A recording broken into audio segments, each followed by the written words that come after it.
మనతోనే ఎంతోమంది మట్టిలో మాణిక్యాలు ఉంటారు. అయితే వాళ్ళకి సరైన ప్రోత్సాహం లభించింది అని అంటే మన ఊరి పేరు కావచ్చు, మన రాష్ట్రం పేరు కావచ్చు, దేశ సరిహద్దులను దాటించేటటువంటి ప్రయత్నం చేస్తూ ఉంటారు. అలాంటి వారే మనతో ఉన్నటువంటి సతీష్. శ్రీకాకుళం జిల్లా నరసన్నపేట మండలం కంబకాయ గ్రామానికి చెందినటువంటి ఈ సతీష్ మిస్టర్ వరల్డ్, మిస్టర్ ఏషియాలో పార్టిసిపేట్ చేసి చాలా మెడల్స్ సాధించారు. దీనికి సంబంధించినటువంటి వివరాలన్నీ కూడా అడిగి తెలుసుకునే ప్రయత్నం చేద్దాం. చెప్పు సతీష్, ఇంతవరకు ఎన్నిసార్లు పార్టిసిపేట్ చేశారు, ఎన్ని మెడల్స్ వచ్చాయి మీకు? మిస్టర్ ఆంధ్ర 4 సార్లు గోల్డ్, బ్రాంజ్, సిల్వర్, ఇంకా 4th పొజిషన్ కూడా వచ్చిందన్న. ఇంకా మిస్టర్ ఇండియా ఒకసారి అన్న, మిస్టర్ ఏషియా ఒకసారి, మిస్టర్ వరల్డ్ ఒకసారి. ఇప్పుడు రీసెంట్గా ఎందులో పార్టిసిపేట్ చేసావు, ఏం వచ్చాయి?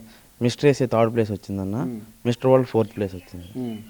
అయితే మీకు అసలు ఇలా పార్టిసిపేట్ చేయాలి, బాడీ బిల్డింగ్లోకి వెళ్ళాలి అనేటటువంటి ఆలోచన ఎక్కడ మొదలైంది, ఎలా వచ్చింది? 2023లో నేను స్టార్ట్ చేశానన్న.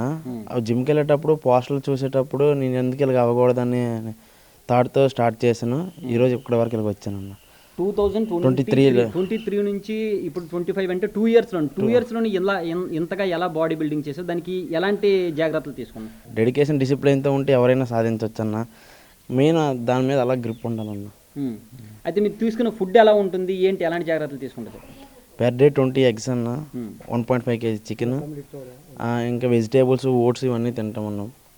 డైట్లో మాత్రం చాలా స్ట్రిక్ట్గా ఉంటామన్న ఈ బాడీ బిల్డింగ్కి. ఇంకా మంత్లీ ఎంత ఖర్చు అవుతుంది మీకు? మంత్లీ 15-60 అయిపోతుందన్న. ఇంకా మా నాన్నగారును మా ఊర్లో కొంచెం సపోర్ట్ వల్ల ఇక్కడ వరకు వచ్చానన్న. ఇప్పుడు వరకు అయితే ఎవరు పొలిటికల్గా అయితే ఎవరు ఏం చేయలేదన్న. ఇక్కడ నుంచి చేస్తే ఇంకా ఇలాంటి మెడల్స్, గోల్డ్ మెడల్స్ సాధిస్తున్నాను అనుకుంటాను అన్న. అయితే రోజుకి ఎన్ని గంటలు మీరు ఇలా జిమ్లో ఉంటారు, ఎంత వ్యాయామం చేస్తూ ఉంటారు? జిమ్లో ఒక 8 to 10 hours ఉంటానన్న. ఏమేమి చేస్తూ ఉంటారు? రోజుకు వర్కౌట్ ఉంటుందన్న. ఈరోజు చెస్ట్ అంటే రేపు బైసప్, ట్రైసప్, లెగ్ అలాగా సపరేట్ చేసుకుంటానన్న. ప్రతిరోజు కార్డియో, యాప్స్ అనేది చేసుకుంటామన్న. అయితే ఇప్పుడు 2 ఇయర్స్లో మిస్టర్ ఏషియా, మిస్టర్ వరల్డ్లో కూడా పార్టిసిపేట్ చేసినంత వరకు వెళ్ళావు అని అంటే చాలా త్వరగానే మీకు గ్రోత్ అనేది వచ్చింది. కాకపోతే ఇంకా ముందుకు వెళ్ళాలంటే మీరు ఎలాంటి సపోర్ట్ కావాలనుకుంటున్నారు?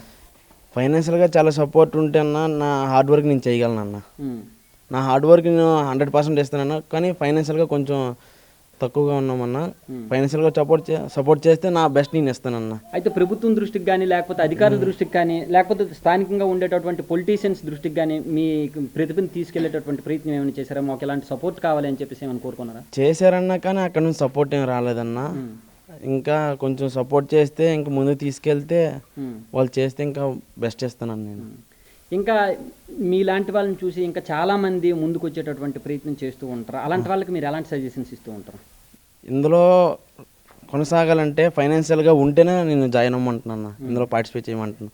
లేకపోతే వద్దనేస్తాను. ఇది చాలా ఎక్స్పెన్సివ్ స్పోర్ట్స్ అనేది. ఏదైనా మనకి మనీ ఉన్నది అనుకుంటేనే ఇందులో చేయాలన్న. అయితే ఓవరాల్గా మీకు ఎలాంటి సపోర్ట్ కావాలనుకుంటున్నారు? ఎవరి నుంచి, ప్రభుత్వాన్ని అసలు మీరు ఏం కోరుకుంటున్నారు చెప్పండి? ప్రభుత్వం నుంచి ఫైనాన్షియల్ సపోర్ట్ ఉంటే చాలన్న. నా హార్డ్ వర్క్ నేను చేస్తానన్న. ఇప్పుడు మీతో పాటు ఎవరెవరు, మిస్టర్ ఏషియా కావచ్చు, మిస్టర్ వరల్డ్ కావచ్చు, వీటిలో ఎవరెవరు మన ఇండియా నుంచి ఎంతమంది పార్టిసిపేట్ చేశారు? ఇండియా నుంచి చాలా మంది పార్టిసిపేట్ చేశారన్న. అందులో 20 కంట్రీస్ వచ్చాయన్న. మిస్టర్ ఏషియాలో అయితే 18 కంట్రీస్ వచ్చాయి. అందులో మన ఇండియా వాళ్ళు 4 మెంబర్స్ టాప్ 5లో ఉన్నారన్న. అందులో నాకు 3rd ప్లేస్ వచ్చిందన్న మిస్టర్ ఏషియాలో. మిస్టర్ వరల్డ్లో 4th ప్లేస్ వచ్చిందన్న. మన ఇండియా నుంచి ఏ ఏ స్టేట్స్ వాళ్ళకి వచ్చాయి? పంజాబ్, కర్ణాటక, చెన్నై, ఆంధ్రప్రదేశ్ అన్న. ఓకే. ఇప్పుడు మీతో మన మిగతా స్టేట్స్ ఎవరైతే ఉన్నారో వాళ్ళు పార్టిసిపేట్ చేశారు కదా, వాళ్ళకి గవర్నమెంట్ నుంచి ఏమైనా సపోర్ట్ ఉందా? వాళ్ళ గవర్నమెంట్ నుంచి వాళ్ళ సపోర్ట్ ఉందన్న. కానీ మన గవర్నమెంట్ నుంచి నాకు సపోర్ట్ ఏం లేదన్న. ఇంకా సపోర్ట్ చేస్తే నేను ఆ గోల్డ్ ప్లేస్కి వెళ్ళే చాయిస్ ఉందన్న. నెక్స్ట్ మీ టార్గెట్ ఏంటి? మిస్టర్ ఏషియా గోల్డ్ అన్న, మిస్టర్ వరల్డ్ గోల్డ్ అయ్యారు. మీరు మిస్టర్ ఏషియా గోల్డ్ సాధించాలన్నా, లేకపోతే మిస్టర్ వరల్డ్ గోల్డ్ సాధించాలన్నా మీకు ఇంకెంత సమయం ఉంది? సమయం అంటూ ఇంకా 2 ఇయర్స్ వరకు ఉందన్న జూనియర్స్ నేను పార్టిసిపేట్ చేయడానికి. ఈ షార్ట్ టైంలో నేను గోల్డ్ వేయడానికి ట్రై చేస్తున్నాను ఫైనాన్షియల్గా సపోర్ట్ చేస్తే. అది చూస్తున్నారు కదా, తను ఇండివిజువల్గానే ఇంతవరకు మిస్టర్ ఏషియా కావచ్చు, మిస్టర్ వరల్డ్ కావచ్చు, వీటన్నింటిలో కూడా పార్టిసిపేట్ చేశానని చెప్పేసి చెప్తున్నారు. అధికారుల నుంచి కానీ, లేదంటే ప్రభుత్వం నుంచి కానీ, స్థానికంగా ఉండేటటువంటి రాజకీయ నాయకుల నుంచి కానీ ఎలాంటి సపోర్ట్ లేదు. ఈ సపోర్ట్ కానీ ఏమైనా లభించింది అని అంటే భారతదేశం పేరును చిరస్థాయిగా నిలిచిపోయేలా చేస్తానని చెప్పేసి కూడా సతీష్ చెప్తున్నాడు. కెమెరామెన్ నాగరాజుతో షణ్ముఖ్, బిగ్ టీవీ, శ్రీకాకుళం నుంచి. For more videos like this, subscribe Big TV channel.